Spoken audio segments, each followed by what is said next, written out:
जाती धर्माच्या नावाखाली राजकारण करून हा देश 4-5 भांडवलदारांच्या घशात घालण्याचा भाजप सरकारचा डाव असल्याची टीका माजी खासदार आणि माकपच्या पॉलिट ब्युरोच्या सदस्या कॉम्रेड सुभाषिनी अली यांनी केला। इंडिया आघाडीच्या वतीने आयोजित सामाजिक सलोखा सभेत त्या बोलत होत्या।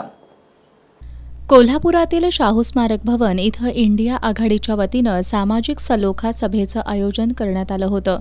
या सभेला माजी खासदार आणि माकप पॉलिट ब्युरोच्या सदस्या कॉम्रेड सुभाषिनी अली यांची प्रमुख उपस्थिती होती। यावेळी बोलताना अली यांनी भाजपला छत्रपती शाहू महाराजांचं वावडं असल्याची टीका केली।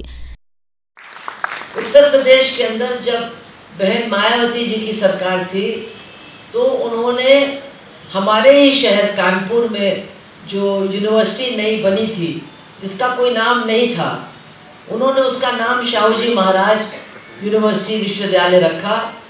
भाजपा उनके सरकार का समर्थन कर रही थी। उनको इतनी नफरत है शाहू जी के नाम से कि उन्होंने कहा हम समर्थन वापस ले लेंगे, आपकी सरकार को गिरा देंगे, लेकिन कानपुर विश्वविद्यालय का नाम शाहू जी महाराज पर पढ़ने नहीं देंगे।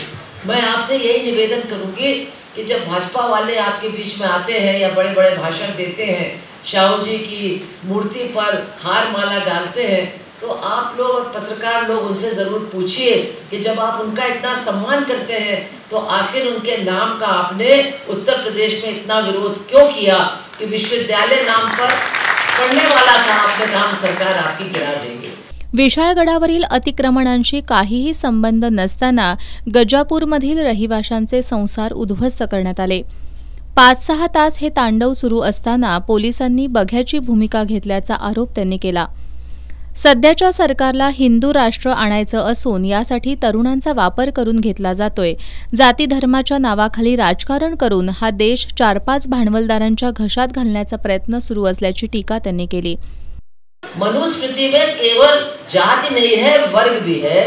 और आप क्या काम करते हो, आप हाथ से काम करते हो तो आपकी क्या कैटेगरी होगी वो भी उसमें है। और उसी के आधार पर ये लोग चल करके हमें तो बांट रहे हैं, हमारे तो अधिकार सब छीनना चाहते हैं, लेकिन सब कुछ वो 4-5 भांडवलदार परिवार को ही देना चाहते हैं, भेंट कर देना चाहते हैं और उनसे कहना चाहते हैं कि भाई जितना तुमको लूटना है इस देश को लूटो। विशाळगड दंगल घडल्यानंतर त्या ठिकाणी नुकसान झालेल्या मुस्लिम बांधवांसाठी हिंदू बांधव एकत्र आले। ही सद्भावना सर्वांनी जोपासण्याची गरज त्यांनी व्यक्त केली। भविष्यात अशा घटना घडू नयेत यासाठी कोल्हापूरकरांनी एकत्र आलं पाहिजे असं आवाहन अली यांनी केलं। जो सरकार दादागिरी और तानाशाही का रास्ता अपनाएगी, जो सरकार नौजवानों के भविष्य को बर्बाद करेगी, जो सरकार लोगों को हिंसा का शिकार बनाएगी, गोलियों से भुनेगी, वो सरकार बर्दाश्त नहीं होगी ज़्यादा दिन तक। उस सरकार के खिलाफ जनता उठ करके खड़ी होगी।